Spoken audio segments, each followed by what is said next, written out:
एक गलत रास्ता कितना ज्यादा खतरनाक हो सकता है, यही जानेंगे हम आज की इस कहानी से। जब 5 टीनेजर्स एक गलत रास्ता लेकर एक ऐसी जगह पर पहुंच जाते हैं जहां पर उनके पीछे एक ऐसी कुदरती आफत पड़ जाती है जो कि किसी भी तरह से उन्हें अपना शिकार बनाना चाहती थी, तो आखिर यह क्या चीज है और यह बच्चे इससे कैसे बचेंगे, चलिए जानते हैं इस कहानी से। फिल्म की शुरुआत में हम एक यंग लड़के को जंगल से होकर भागते हुए देखते हैं। वो काफी डरा हुआ था। वो एक जगह पर आकर बैठ जाता है। उसके चेहरे पर डर साफ नजर आ रहा था, मानो ऐसा लग रहा हो जैसे कोई चीज उसका पीछा कर रही हो। खैर, इसके बाद सीन चेंज होता है और हमें एक बस को दिखाया जाता है जिसमें 5 टीनेजर्स अपने फैमिली ड्राइवर के साथ एक फील्ड ट्रिप पर निकले होते हैं। इन टीनेजर्स के ड्राइवर का नाम जोसेफ होता है, जो कि एक काफी अच्छी आदत वाला बंदा था। ये सभी लोग बस में मजा करते हुए जा रहे थे, तभी रेडियो पर एक न्यूज आती है जिसमें बताया जाता है कि आज रात फुल लूनर एक्लिप्स यानी ग्रहण होने वाला है, जो कि 20 साल में एक बार होता है। जोसेफ इसे देखने के लिए काफी एक्साइटेड था, लेकिन टीनेजर्स को इसकी कोई परवाह नहीं थी। हम देखते हैं कि यह रास्ता जंगलों से होकर गुजरता है, जहां कुछ दूर आगे जाने पर ही जोसेफ को अपनी गाड़ी रोकनी पड़ती है क्योंकि आगे का रास्ता बंद था। आगे बहुत सारी लकड़ियां पड़ी हुई थी और साथ ही यहाँ पर एक क्रेन भी खड़ी थी, लेकिन यहाँ पर कोई भी आदमी नहीं था। ऐसा लग रहा था कि यहाँ पर वो लोग आए तो थे, लेकिन वो यहाँ पर है नहीं। अब इतनी दूर आने के बाद जोसेफ वापस नहीं जाना चाहता था, इसलिए वो एक शॉर्टकट लेता है, जो कि एक सही फैसला तो नहीं था, लेकिन इनके पास दूसरा कोई रास्ता भी नहीं था। और यहीं पर हम एक इंसान का हाथ देख पाते हैं जो कि लकड़ियों में दबा हुआ था। खैर, अब आगे बढ़ने पर ये लोग एक ऐसे रास्ते पर पहुंच जाते हैं मानो सर्दियां आ गई हो। चारों तरफ कोहरा छाया हुआ था। जंगल और भी ज्यादा घना होता चला जाता है और कोहरा भी और बढ़ने लगता है। साथ ही हमें यहाँ पर कुछ जानवरों के कंकाल भी दिखते हैं। ऐसा लग रहा था जैसे ये किसी और दुनिया में चले गए हो, लेकिन आगे बढ़ने पर इन्हें फिर से रुकना पड़ता है क्योंकि रास्ते के बीच एक मरा हुआ जानवर पड़ा था जो सिर्फ उसे हटाने के लिए जाता। ऐसा करने के बाद जब वो वापस लौटता है तो वो अकेला वापस नहीं आता, उसके साथ एक और आदमी भी होता है जिसने उसे गन पॉइंट पर ले रखा था।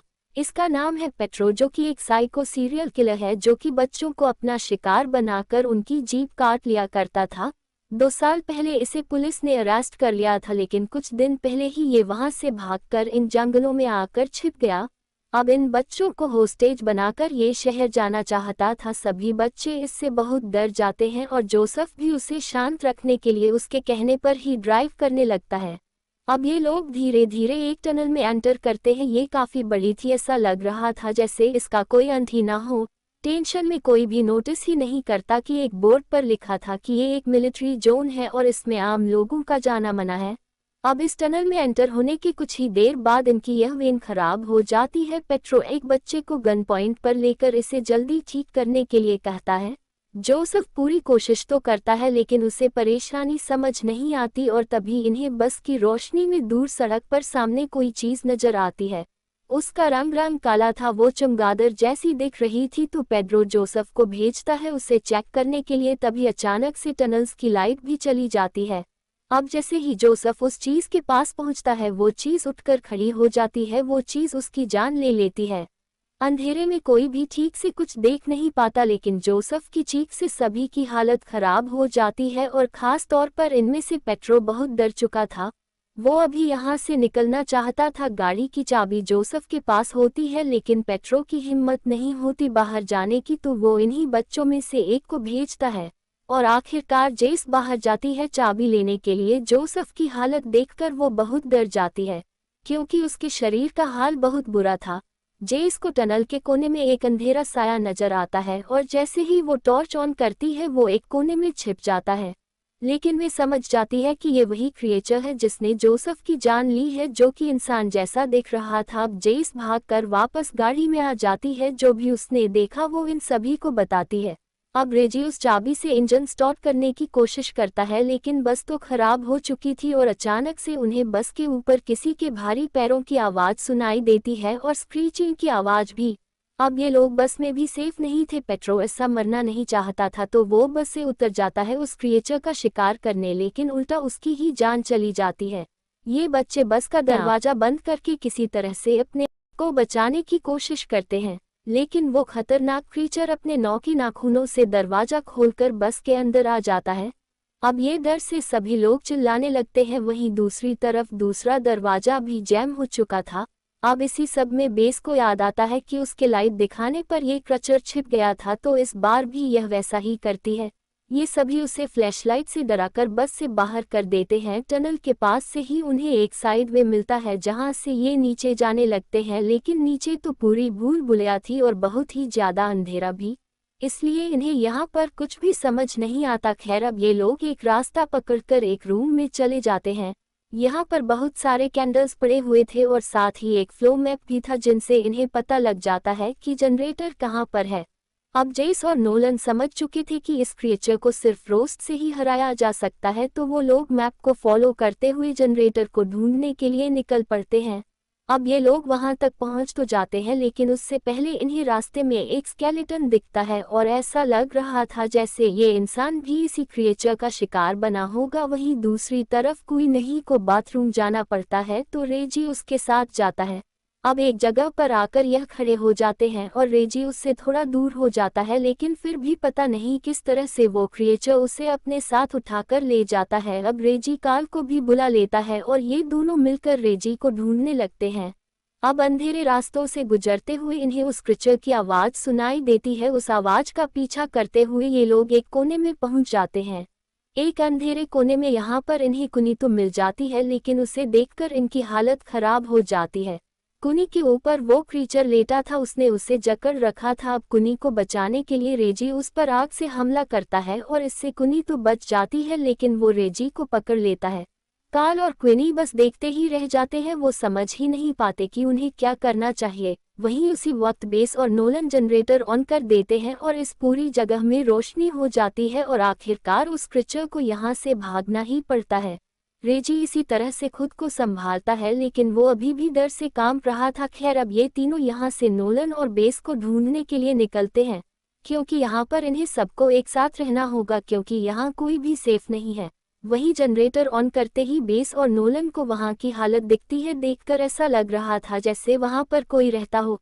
दीवार पर बहुत सारे मिसिंग पोस्टर लगे हुए थे, इस क्रीचर के स्केचेस बने हुए थे, कुछ पेपर थे और एक डायरी जिस पर जूली और सबका नाम लिखा हुआ था। और यह वही लड़का था जिसे हमने मूवी की शुरुआत में भागते हुए देखा। ये 40 साल पुरानी बात है। गुलियो, सर्पियो और उसकी बहन ऐसे ही टहलते टहलते इस क्रीचर की टनल में आ पहुंचे थे। इन्हें एडवेंचर बहुत पसंद था, लेकिन गुलियो ने कभी सपने में भी नहीं सोचा था कि उसकी बहन की जान एक ऐसे ही एडवेंचर में जाएगी, वो भी इस क्रीचर के हाथों। उस वक्त उसकी बातों पर किसी ने विश्वास नहीं किया, ना उसके पेरेंट्स ने ना पुलिस ने, लेकिन गुलियो ने अपनी खोज जारी रखी। 20 साल बाद वह वापस आ गया। इस टनल में इसी को उसने अपना घर बना लिया और यहीं रहकर इस क्रीचर के बारे में सारे क्लूज इकट्ठा करने लगा। उसे भी इस क्रीचर के लाइट सेंसिटिव होने के बारे में पता था, इसीलिए उसने एक हाई वोल्टेज मशीन बनाई जिसकी रोशनी से वह इस क्रीचर को काबू कर सकते थे। लेकिन इसके पूरा होने से पहले ही उनकी भी जान चली गई थी और अब उसके पूरे 20 साल बाद इनका ग्रुप इस भूल भुलैया में आ फंसा है।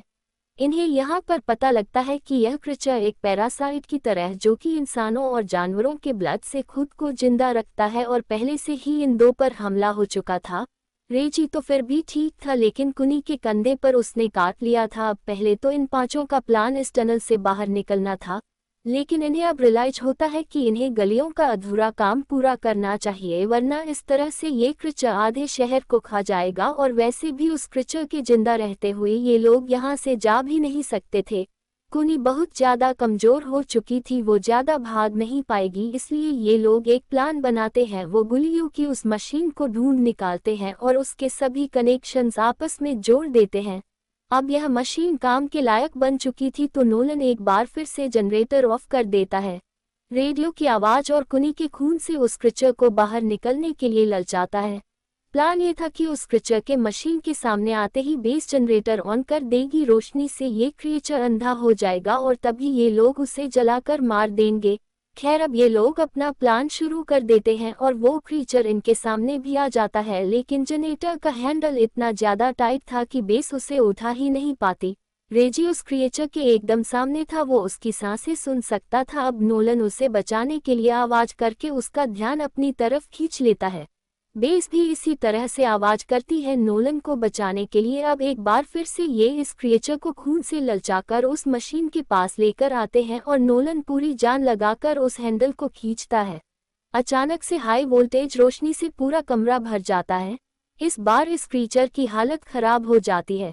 तीनों लड़के मिलकर उस क्रीचर पर हमला कर देते हैं और वो दो लड़कियां मैप फॉलो करते हुए बाहर की तरफ भागती हैं। बाहर सुबह हो चुकी थी और दिन की रोशनी में वो क्रीचर इनका कुछ नहीं उखाड़ सकता था।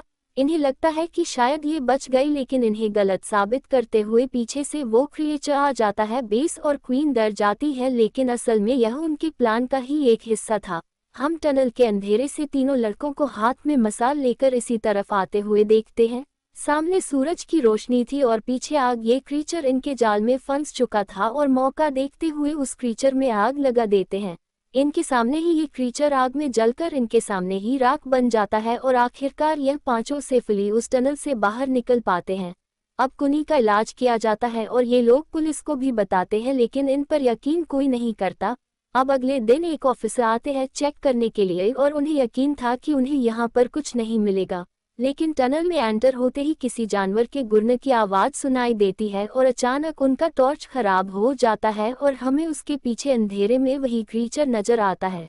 इस ऑफिसर के साथ क्या होता है ये तो नहीं दिखाया जाता, लेकिन अंधेरे की चीखें सुनाई देती है, यानी कि यह भी इस क्रीचर का शिकार बन गया। और इसी के साथ यह फिल्म यहाँ खत्म हो जाती है। तो दोस्तों, ऐसा हो सकता है कि यह क्रीचर शायद इमोर्टल है और यह खुद को जिंदा कर सकता है। अगर वीडियो अच्छी लगी हो तो वीडियो को लाइक और चैनल पर पहली बार आए हैं तो सब्सक्राइब भी कर लें। मिलते हैं हमारी अगली शानदार वीडियो में।